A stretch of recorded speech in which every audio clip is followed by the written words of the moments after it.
And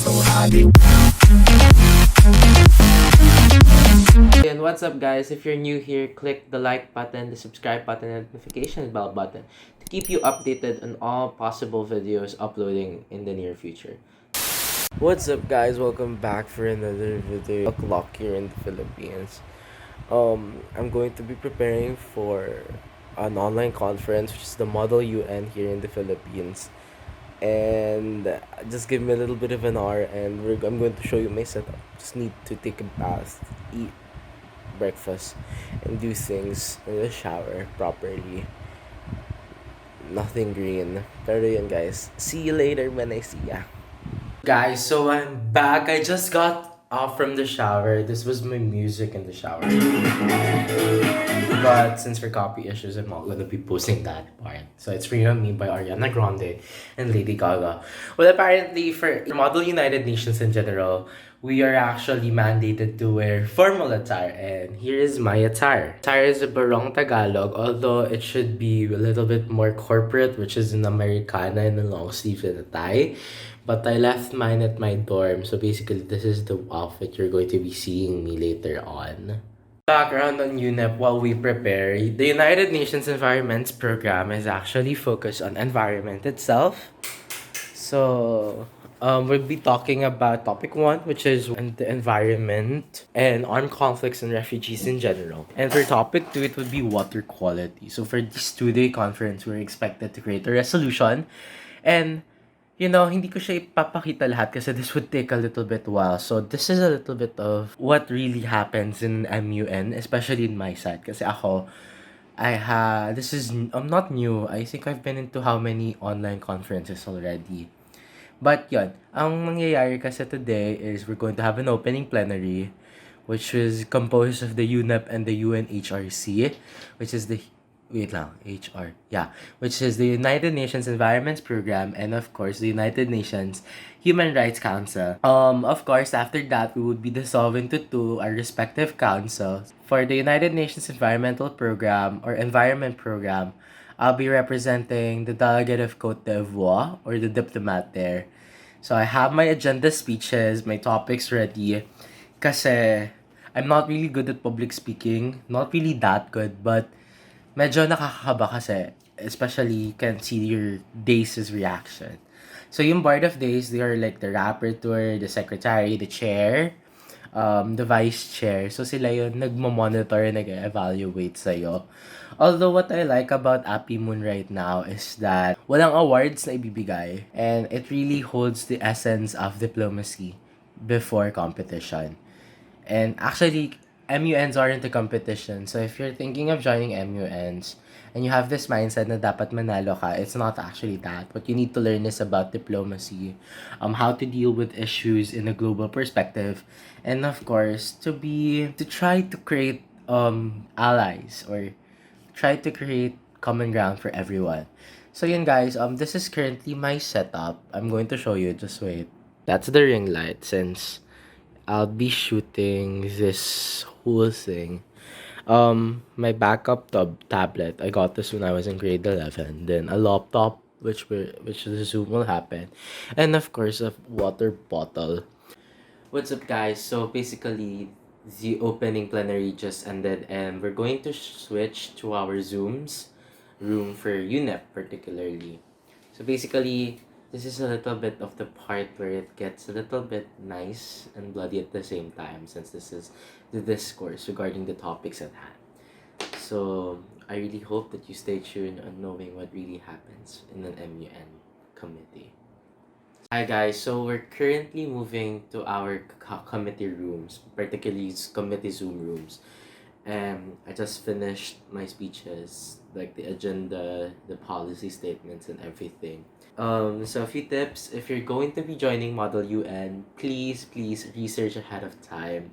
I usually research a week before, but I just cram everything today because I had work earlier. Always make sure that you are presentable, formal, and just prepare speeches if you may, because that would at least lessen your nerves, a little bit more calm. And of course, this is a virtual one, so I really can't suggest that be there on time. But If your conference starts at 9 and everyone is required to be there at 9, please, please, please stay there at 9. We are really, this is something new for a lot of us, and I really hope that everything ends well today, especially I don't know how to start. I really don't know how to put myself together right now. So I'm going to record this. This is day one of the MUN online conference V.4. I am Joshua Cote, and I will be representing the delegate of the Republic of Cote d'Ivoire, or the Ivory Coast. So yeah, as I said, like for me, what I prepared are agenda speeches. So yun yung mga topic speeches at hand. Why should we choose this topic and why shouldn't we choose this topic? And of course, our policy statement. So yung policy statement focuses on your country and your solutions at hand. Ako kasi I really don't, hindi talaga ako masyado propose. But when I do, I make sure everything's in concrete. And yun guys, I really do hope that you like the past episode. What episode? Of the past video, which is fun facts or personal facts about who I am. And this time, medyo kakaiba kasi it's not usually done in YouTube, yung mga model UN things. Although there are videos of like events. Pero I really hope that everything turns out and I hope I survive day one. Oh my god. So we just finished the Model UN 101. I had my lunch and committee session will be starting in a few time. Approximately it would be 1:30 for Philippine Standard Time for us to start. So basically just a little bit round through on what you're about to see. This will include roll call, agenda speeches, the print the policy statements, and a huge hours of debates and consultations. So basically, the role of MUNs is actually to allow youth to be participative in creating solutions for contemporary social issues.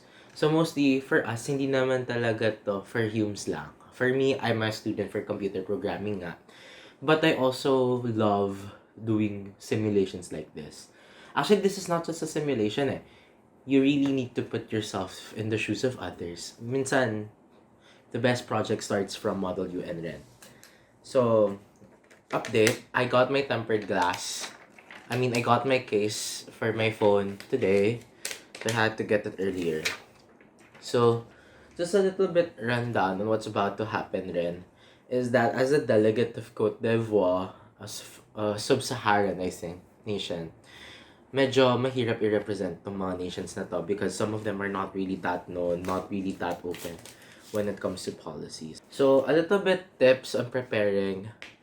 Don't use Wikipedia. That's a no-no for Model UN. Ako kasi, what I use are scholarly papers. So, yung mga research ng JSTOR, ganon. But it's not free. Yung iba talaga, I need to find pa sa Google Scholar.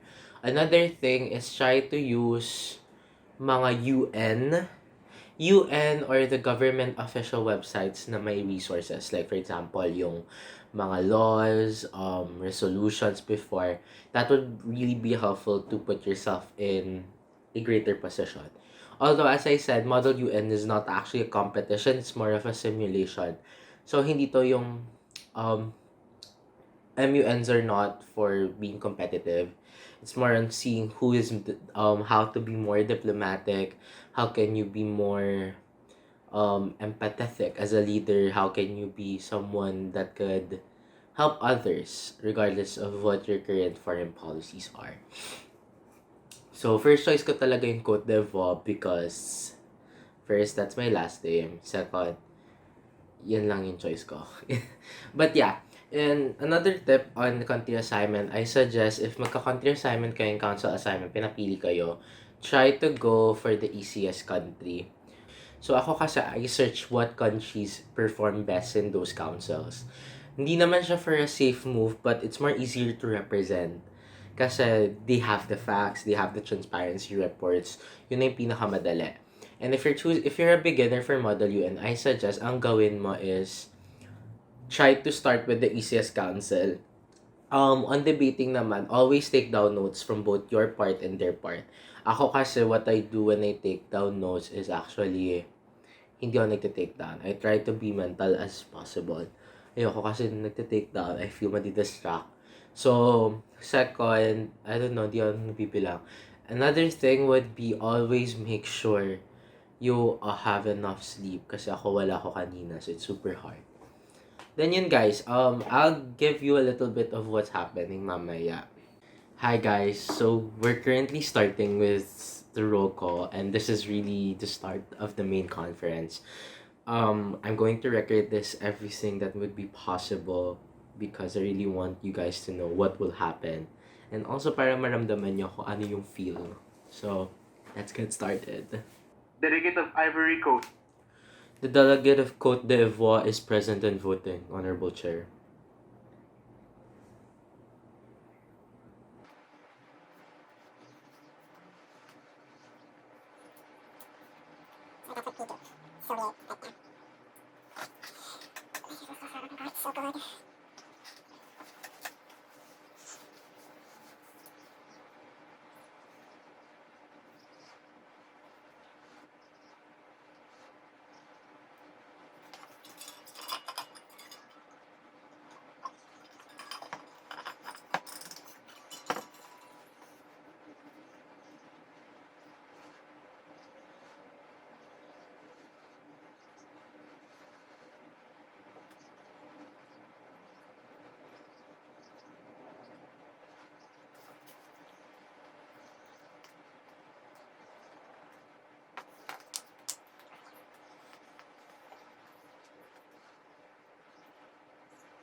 So basically, I'm selected as like a speaker or like to give my speech regarding topic 2 and why it's needed to be solved. So I can't really put the sounds on, but you're really going to hear later on the speeches because I really want people to know what's happening like in the meantime. Thank you, Delegate of France. The final speaker is the Delegate of Ivory Coast. Honorable Chair, on behalf of the people of the Republic of Cote d'Ivoire, bonjour. According to according to A forward rest forward 64 forward 292, safe and clean water and sanitation is now recognized as a basic human right. And particularly, according to www.cdc.gov, 780 million people do not have access to improved water source. An estimated 2.5 billion people lack access to improved sanitation, which are more than 35% of the population. According to worldvision.org, there are people who lack basic water services, and this doesn't mean water and tap around the clock. Instead, it's having water nearby within 30 minutes a round trip. Especially for coastal areas, countries near coastal areas, water is a very essential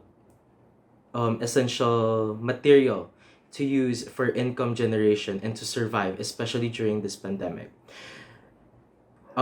Emphasizing the state of the country of Eritrea, which is 80.7% lack basic water services. This delegate believes that if we properly solve this issue at hand, This will prevent possible cross-contamination and infection of any serious disease in the near future. Thus being said, the delegate of the Republic of Cote d'Ivoire would like to urge the United Nations Environment Program to prioritize solving this matter at hand at the most urgent time possible. This delegate yield its time. So, yun yung statement ko. Medyo magulo. But, because that was last minute, I usually don't prepare speeches beforehand.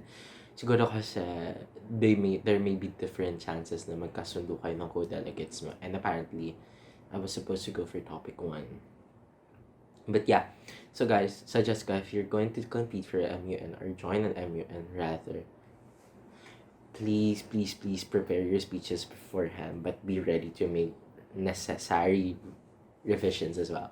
Sorry, napakasabog ng utak ko ngayon kasi like, anong oras na ako natulog kagabi? Like 4 na.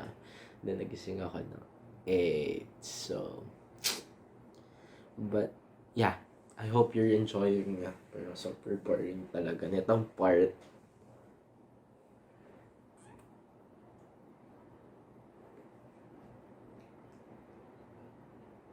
So yun guys, a little bit background on my MUN journey before. I started doing Model UN nung grade 11. It was Savior Model United Nations. I was representing HRC in the Human Rights Council as the delegate of Nepal. Then my second MUN experience is as a days agad for the Ateneo Model United Nations as the vice chair for the Security Council.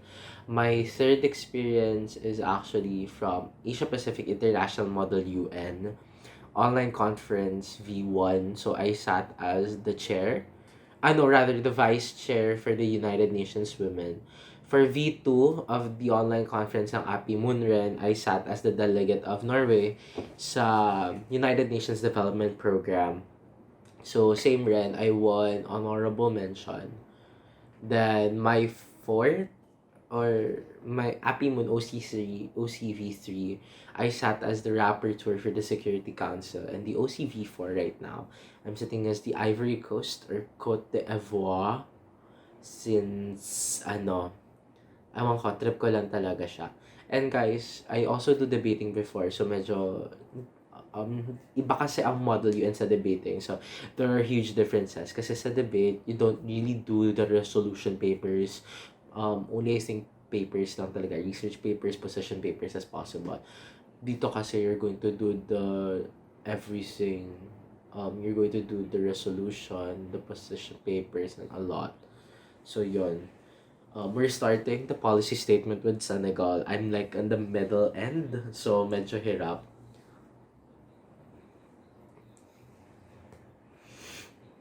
So yan guys, medyo maganda yung mga statements nila. Natatakot ako kasi talaga ako magaling sa ganito. And super gagaling. Most of them are or new to MUN, so medyo for some people they'll look at it as an advantage, pero the beginners are very good, are very great. They did the research. Ako kasi kinram ko. And I'm really, really, really, really scared right now. I mean, hindi ko alam gagawin ka. So basically, their policy statement includes yung mga parts, their actions towards the topic at hand. In this case, yung topic namin is yung sanitation. Yan. Yes. So, yun. 1 minute lang kasi kami pwede magsalita. And, yun guys. So, basically, ang hirap-hirap ng ginagawa nila ngayon. I'm really impressed with Asia Pacific International Model United Nations. Kung paano nila na push forward tong virtual conferences despite the internet connectivity issues. And, of course, sobrang galing kasi alam mong hindi lang siya yung other moons na for the purpose lang of money. Sila kasi they have a beneficiary for the V4, which is yung piso ata. I forgot. I'll put the link down below or maybe just put the logo here.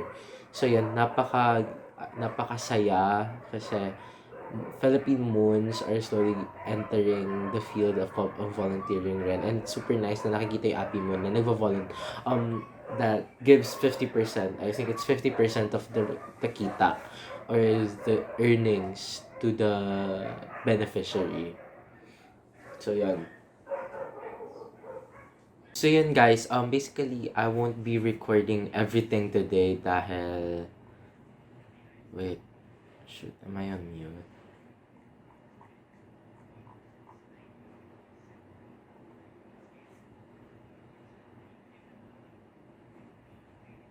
Yeah, I'm not on mute. There. Yan guys, so I won't be recording everything today dahil super haba nitong session nito. I mean, we just finished one moderated caucus and yung video agad dito sa premiere, well, I was editing it. It's already in 20 minutes time. And super hirap.